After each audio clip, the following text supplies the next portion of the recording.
Welcome to Dragonian, your podcast for news and updates in Hong Kong and Taiwan. I'm your host, William. Hi everyone, welcome to the 10th episode of the Dragonian podcast. This is your host, William. Due to operational challenges and the aftermath of Koinu, this will be a two-part in one podcast where we will discuss news from Hong Kong and Taiwan at the same time. Also, if you want to get updated about news from Hong Kong and Taiwan, please subscribe to our podcast. So now, let's dive into news from Hong Kong first. So, today, we'll be discussing Hong Kong's political developments and the migration crisis, a late tropical cyclone, and the performance of Hong Kong's football team in the Asian Games. So now, let's dive into Hong Kong's political development last week. So first, a local report or a local poll has suggested that over 50% of the professionals plan to leave Hong Kong in the next 5 years. According to a local poll, 50% of professionals have active plans to leave Hong Kong in the next 5 years, with 1/3 of the total people who were surveyed actively seeking jobs outside of Hong Kong. And with also other local discussions, people have been told, or discussions among different professionals have suggested that people, when meeting together, are not discussing if they would like to leave, but only when to leave. This can be considered as a structural destruction of Hong Kong's own economy and its roots as an international financial center, as discussed or as advertised by local pan-democratic media and the opposition. Hong Kong is not now an international finance center, but as the ruins of an international finance center, or as an international fraud center. While the latter, fraud center, is another discussion of different fraud and incidents happening during the past weeks, from JPEX to other fraud to espresso machines. So now it's my own opinion. So personally, I would consider this as a structural disruption. Basically, it's due to the national security law, and subsequently different legislative reforms decide to remove representation of people within the establishment and how China's ultranationalism affecting Hong Kong. So basically, there are different national security and national education aims to promoting the idea of supporting China and the idea of supporting the Chinese Communist Party and patriotism, instead of Hong Kong's long-standing value of openness, of inclusiveness, and of listening, accepting different opinion. This also is the local education reforms, including addition of national security and patriotic content, and the removal of liberal studies also contributed to other people asking or questioning the idea of HKDSC and different local exams on how, if they are still connecting with other parties or connecting with the globe. So these reasons are some reasons that basically in the report attributed in the report, suggesting that to a reason of why they are planning to leave Hong Kong. But there are also other reasons. This includes the lackluster performance of the Hong Kong's own economy and the performance of different economic indexes, suggesting Hong Kong's like the economy in Hong Kong are now much lackluster when compared to the economy before the pandemic, due to different crises with both within China and how China's ultranationalism has resulted in. And at the same time, this also is also related to one of the so-called political reforms, and somebody said it is basically backsliding of events, and it is. So the district council election will be hosted in November and December this year, and it is now nearing the start of the nomination period. However, the directly elected seats have been heavily reduced from approximately 450, if I'm correct, 452 to only 44 seats, with most of the seats being replaced by government-appointed seats. The chairman, by tradition selected and voted by different district council members, have also been changed to be selected by the government, and as the idea of so-called getting back to its roots of the district council. Furthermore, due to these changes and the removal of a lot of areas for election, a lot of districts, and a lot of seats, and a lot of regions for these elections, a lot of pro-democracy or pan-democracy camp district council members have decided not to run. At the same time, the Democratic Party, the leading pan-democratic party within the district council, and previously before the legislative council reforms, also in the legislative council, also found to asking different means of obtaining context for nominees, with cold shoulders being only found. As basically in those nominees, they have requested them to publicly denounce the 2019 anti-extradition law bill amendments, protests, and things like that. And this basically contradicts to the foundation of how the political landscape in Hong Kong has become. Furthermore, and also a bit update on the 50% of the progressional plans. Basically, they have also now been much more indifferent to political developments due to them being completely hopeless of all the promises made by the Chinese Communist government before 1997.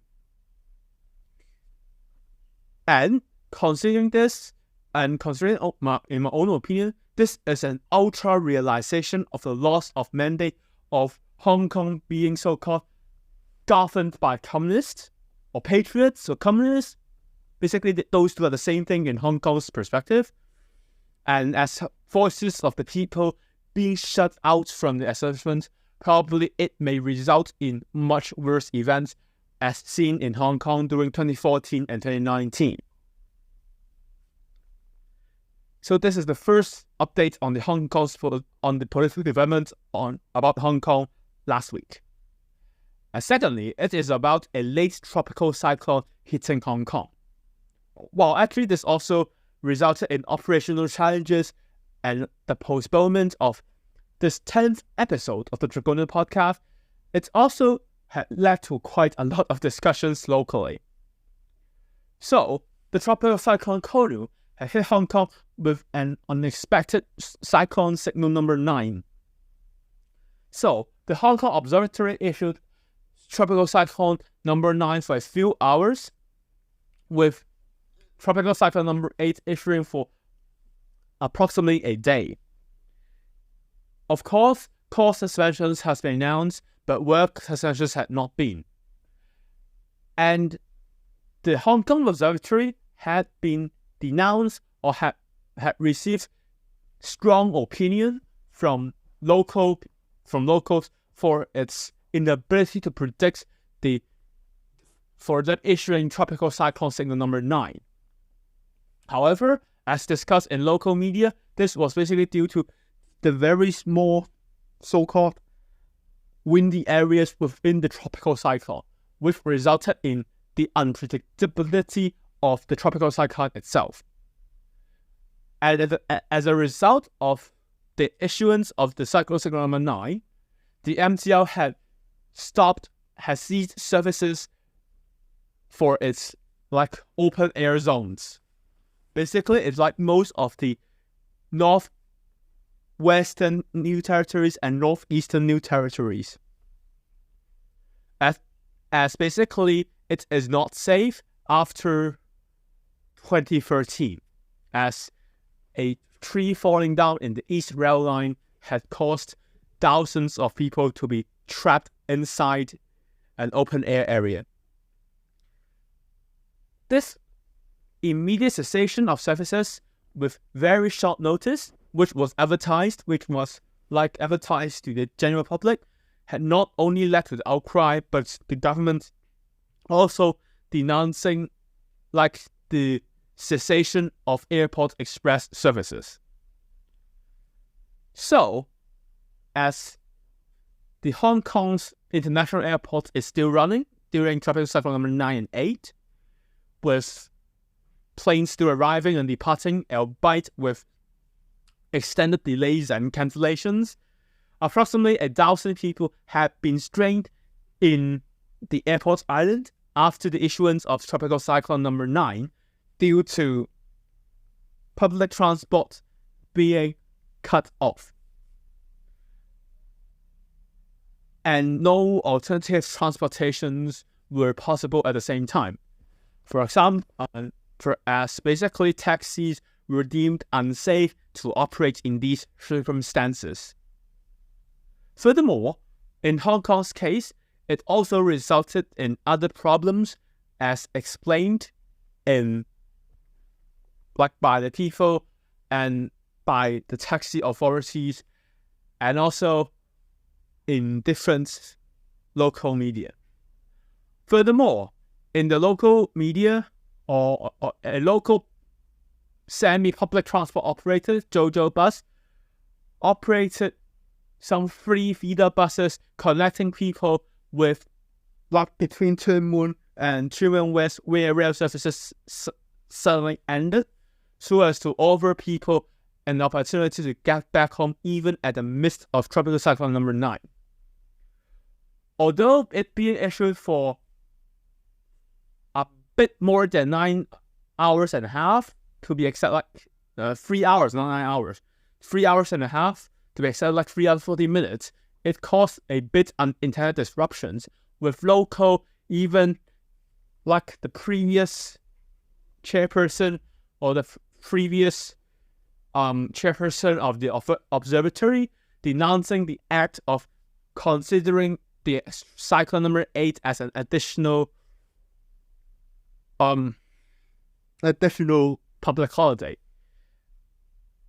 As basically in different countries, even in Taiwan or in Japan or in most other countries, in these cases, public transport would not run at all. So this is the result, or this is some primary analysis of the late tropical cyclone that hit Hong Kong during Sunday. And now it's the last part of the Hong Kong's part of the topics about Hong Kong. This is about the Asian Games in Hong Kong. So, Hong Kong men's football U23 technical U23 team scored the 4th place in the men's football in the 19th Asian Games. As Hong Kong beat Iran last 2 weeks before, it unfortunately lost when played against both Japan and Uzbekistan, scoring a 4th place in Hong Kong's football. There is an outpour of support for Hong Kong's local national football team, as cinemas and even Hong Kong's Happy Valley Racecourse aired it with discounts. And even with this outpour of support, there is an identity crisis for Hong Kong's men's football team, as the idea of Hong Kong's as an independent participating state or territory has been in question since the national security law and since the Olympic Committee required all of the Hong Kong's sports federation adding the name China behind its name. But it is quite an identity crisis that should be considered like a week or 2 weeks or 3 weeks or 3 years. But basically, currently, it is in its high tide, I would say. And with this high tide, the government has pledged for more funding and more support to to Hong Kong's sports development. However, local staff have been questioning the support, as in Hong Kong's way of supporting sports development have been a bit interesting.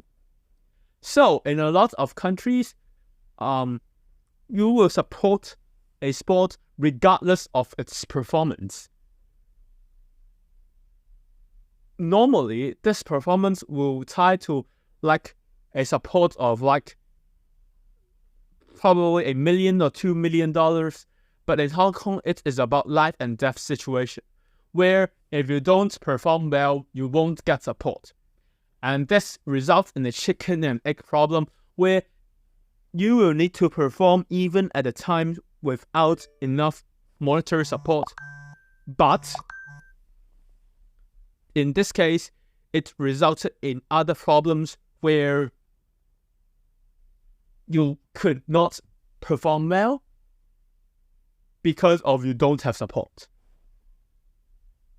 So, as the government is withdrawing or support from some of the actually quite good performing sports items, the questioning of Hong Kong's governments or questioning of the sporting bodies' idea of supporting different sports or supporting athletes have also been now taken out of discussion.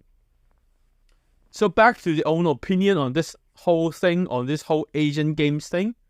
So it's great to see that Hong Kong's athletes have scored well in the Asian Games, while at the same time it also showed downfalls or downsides or the lackluster support in Hong Kong's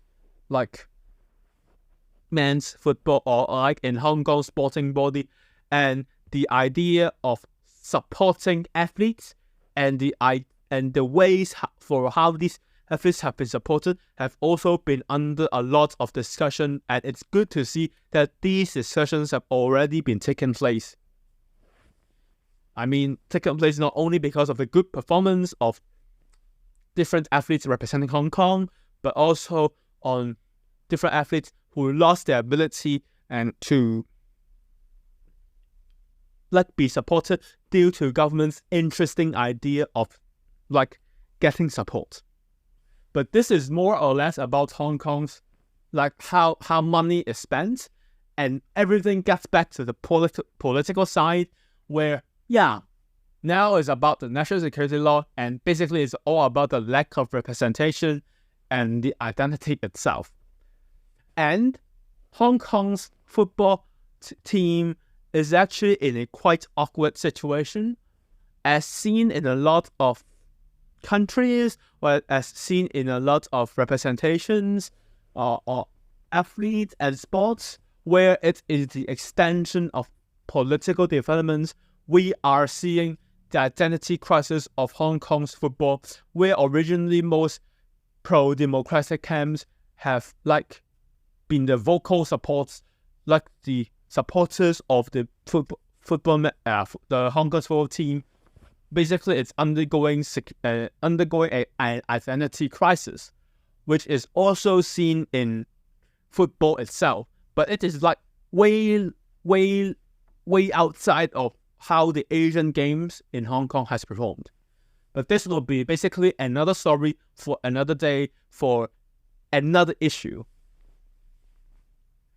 So this is all about Hong Kong. So in this week, for Hong Kong, we have discussed the political developments of Hong Kong, a late tropical cyclone, and the Asian Games.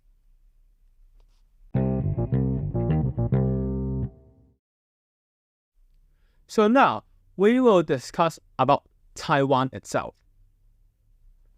So in Taiwan's part of this episode, we will be discussing Taiwan's own Communist Party, its problems of food safety,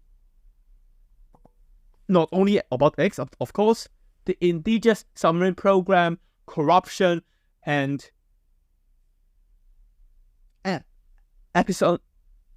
espionage charges, and Taiwan's performance in the Asian Games. So now this is about a bit of the background.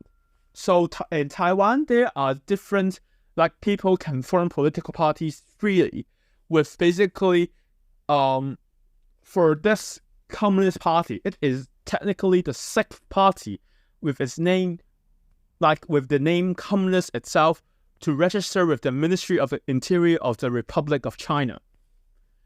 And technically speaking, even in a capitalist island, there is no ban of communism, as opposed to China itself. And basically, it was founded in this party itself. According to Wikipedia, it was founded on the 4th of February in 2017 by a businessman who was a member of Kuomintang's Central Committee. So the founder of Taiwan's own Communist Party, own People's Communist Party, had been detained last week with national security charges and election interference charges. Originally, this party it hoped to register under the name of Communist Party of China in Taiwan, but due to existing laws on cross-strait relations, it was rejected. So it was renamed as Taiwan People's Communist Party. So, in this case, so what happened to this People's Communist Party was that it was accused of buying votes with money channeled or money from mainland China, with basically it was raided in 2019, and now it was raided again in 2020 due to Taiwan's own Anti-Infiltration Act for colluding with the Communist Party, which technically was designated as a competitor or as a foreign power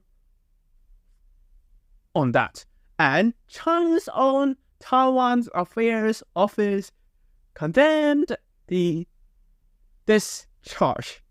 As expected, basically it stated how the Communist Party in Taiwan has the support of the people in Taiwan. So this whole thing, the whole DPP thing, is just working against the tide of reunification and all those things. Yes. Basically, it's China's own worded statements again and again and again and again and again, with no end. And this is basically how China responds to all different things, even in this case where the DPP won. So technically, basically it was more about election interference, about the defense of democracy, and technically speaking, this whole thing didn't reach a lot of international news, didn't reach a lot of problems, but yeah, it's so interestingly reached local media in Hong Kong. Yes, in Taiwan, but also yes in Hong Kong. And in Hong Kong's discussion, a bit about Hong Kong now, but basically people are just saying that this is a laughing stock. Well, for my own commentary, I don't have comments on China's reply on this whole thing, considering it is just a same statement being recycled again and again and again, and technically you can play a bingo with each development like that. So, as promised in part 2 so basically this is the end of the first topic about Taiwan.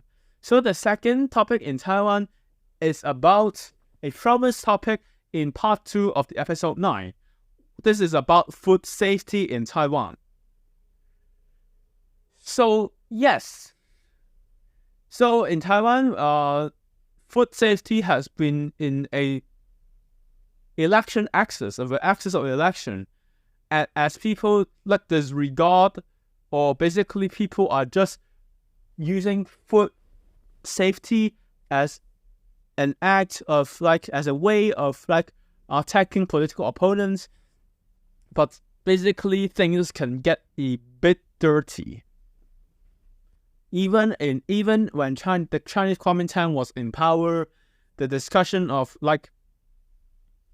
permits on importing pork from the United States had been a hit topic for both the Democratic, the DPP, the Progressive Party, and the Chinese Kuomintang.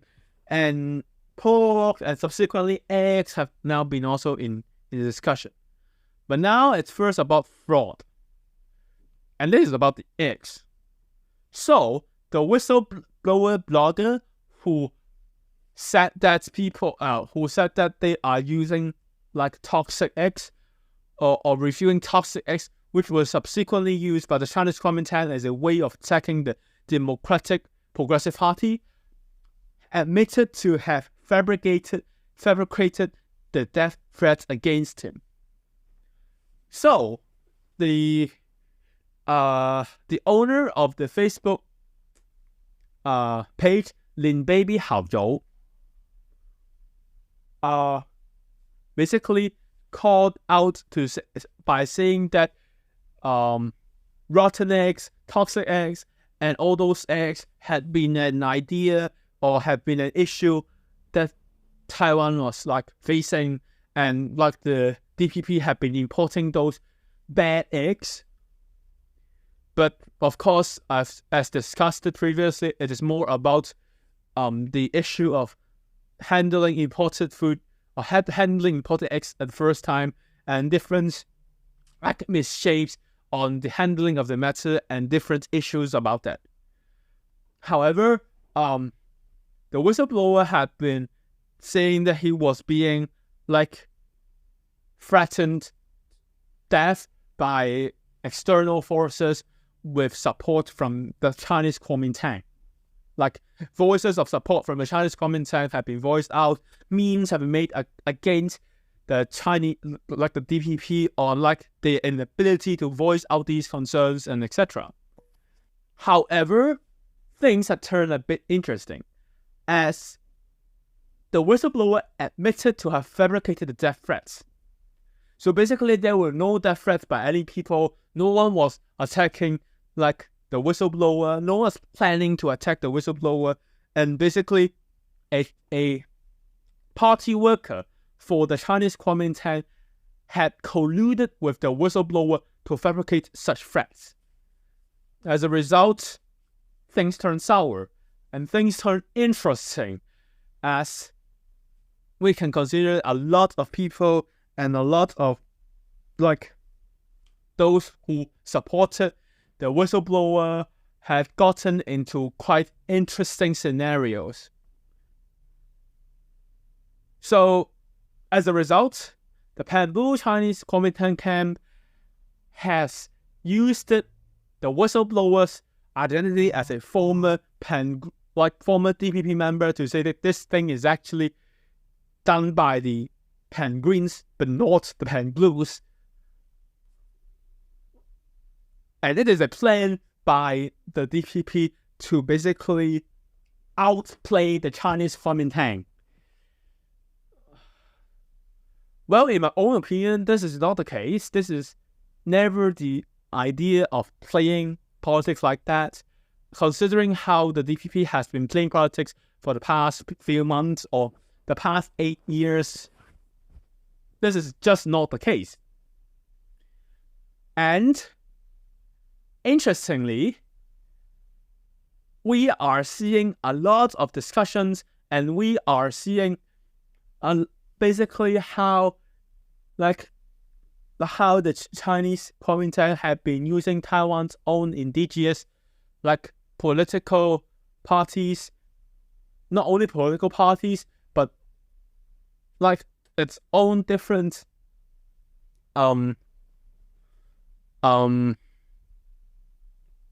companies attacking different newer technologies from, and even in the Indigenous Submarine Programme, which we will discuss later. So in 2005, the Democratic Progressive Party basically took up in Taiwan's case, VCR recording from 2005, saying that Chinese Kuomintang are attacking the idea of purchasing defensive submarines, and then it's about biotechnology in 2012, and then it's about wind power in 2016, and now it is about screen power. So it is basically technically working against the technical development, against industry that require a bit of starting power of startup or support from the government to succeed in the international market, and just for their own political power or for their own political chips bargaining power, for their own bargaining power. But this is about eggs, and now it's about pork. So pork is basically the same thing, as discussed previously. Importing beef has been considered as a bad idea, basically due to due to some bad substances, due to toxins found in American pork, as described by the Chinese Kuomintang and the DPP back then, and now the Chinese Kuomintang. So, in pork, and basically Taiwan imports a lot of food, and pork basically is mostly not one of them. However, local media has announced, or investigative journalism has found, that pork imports have increased or had increased 7-fold last year since the opening of pork imports from the USA, for those who passed the standards. And basically, however, as seen in local markets, most pork are still labeled as Taiwan pork. So now problems have arisen as we are seeing food origins have been mislabeled, with local governments finding different cases on some of them saying fraud, some of them saying food safety, as people are labeling imported meat as locally produced meat. So a bit background here.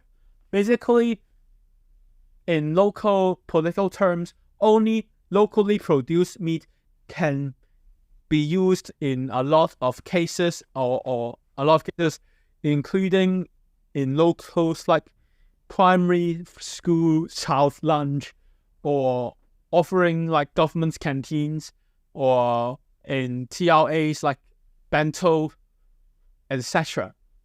So basically, this mislabeling of food make a more cheaply produced food labeling as a much more expensive one. So some of them consider this as fraud. Some of them consider it as an idea of labeling food, incorrectly labeling food, and etc.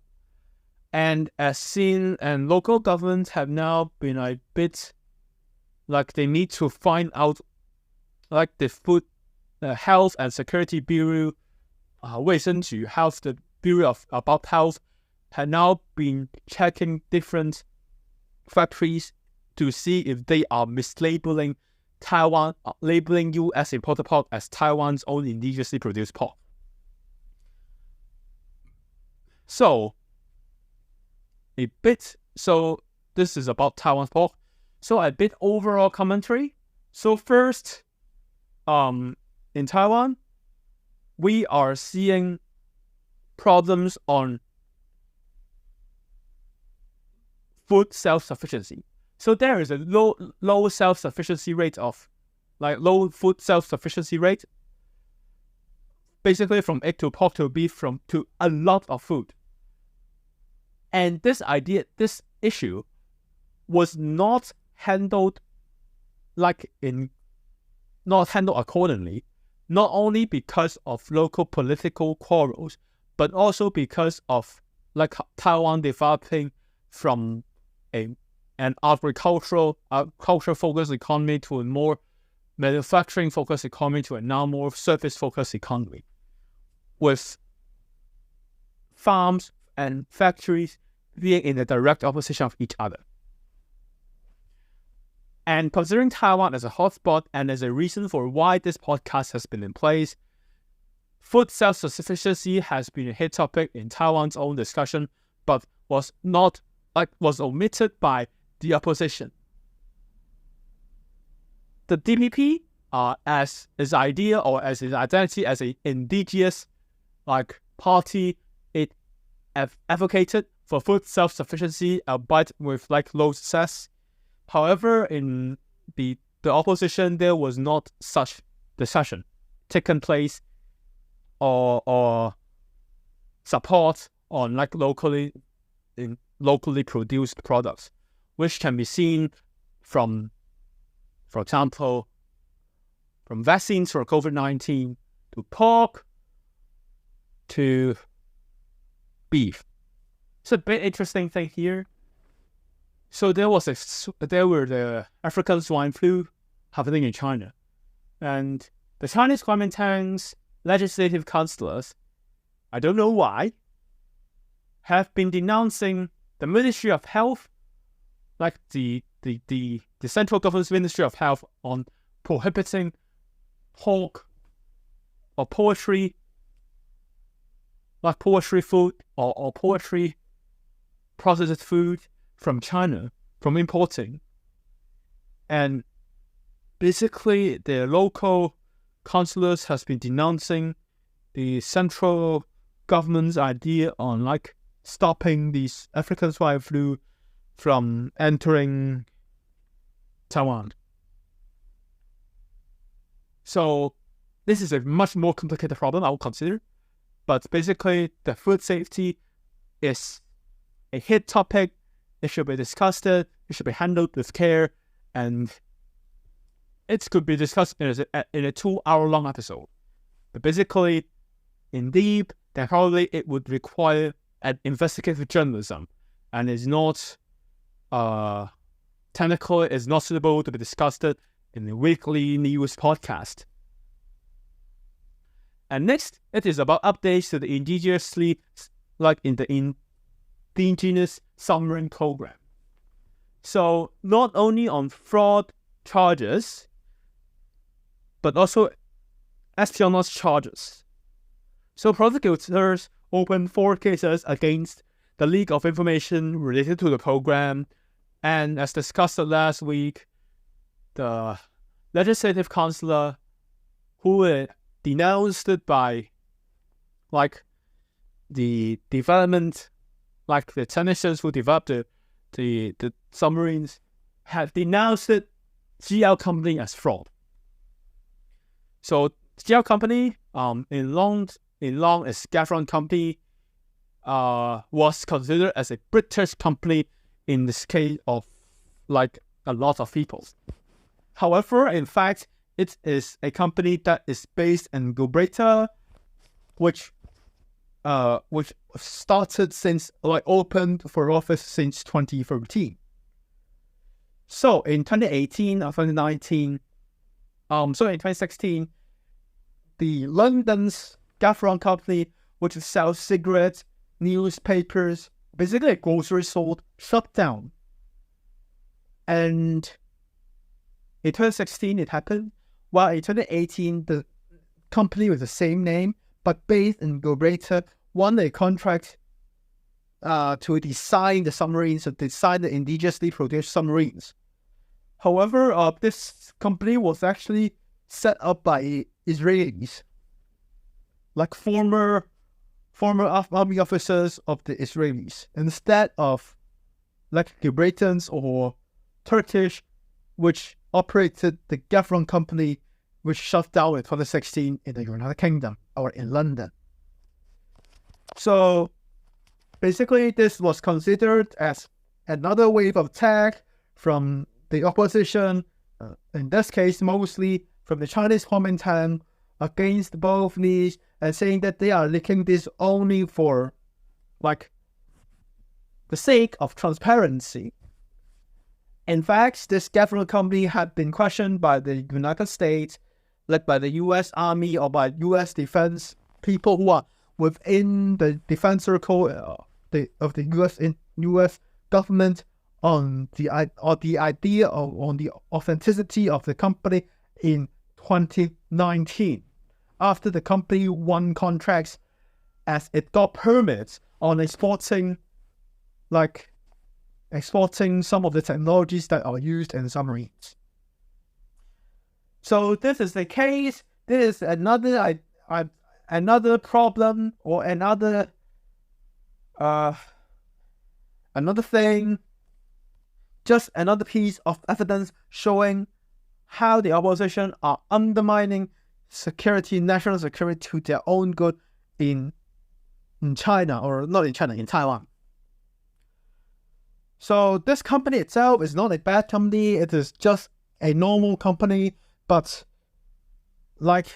from this whole thing, you can see how the polarization of media and of the spectrum, the political spectrum, had led to grave consequences, with people using the name of whistleblowing to undermine national security,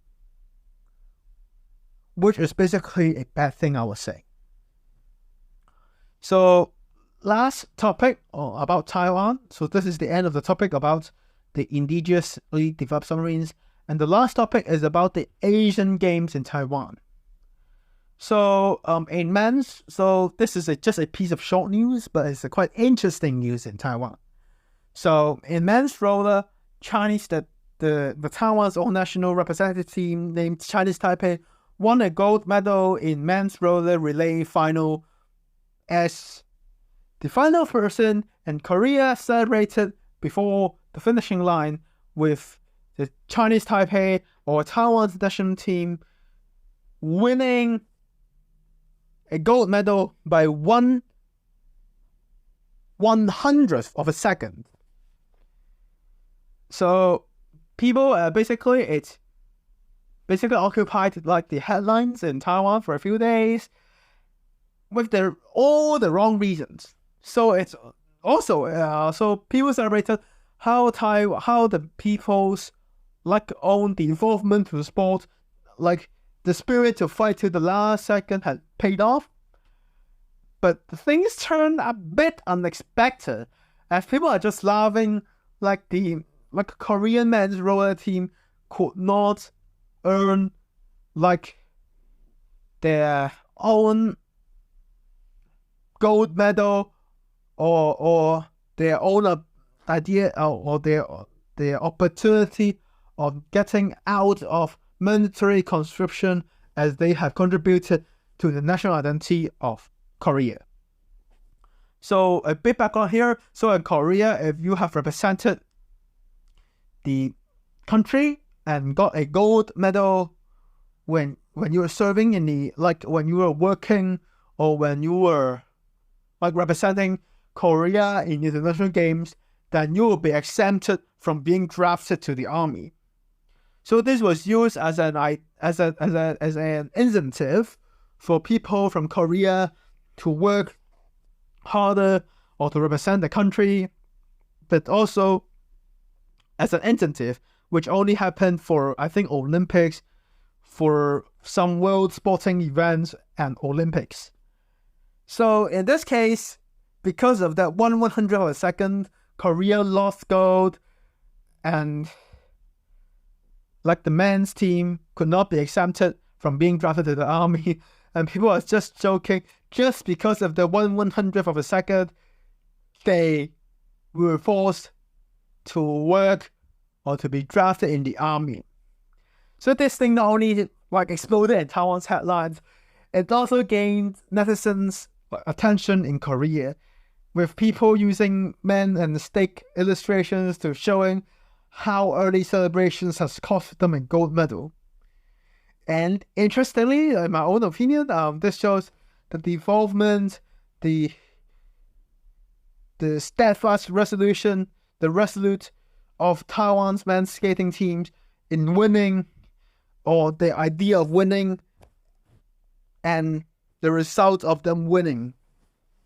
And interestingly, the same thing, a very similar experience happened in women's roller relay in the 17th Asian Games, where women, like the representative team of Taiwan, won a gold medal by 100th of a second of South Korea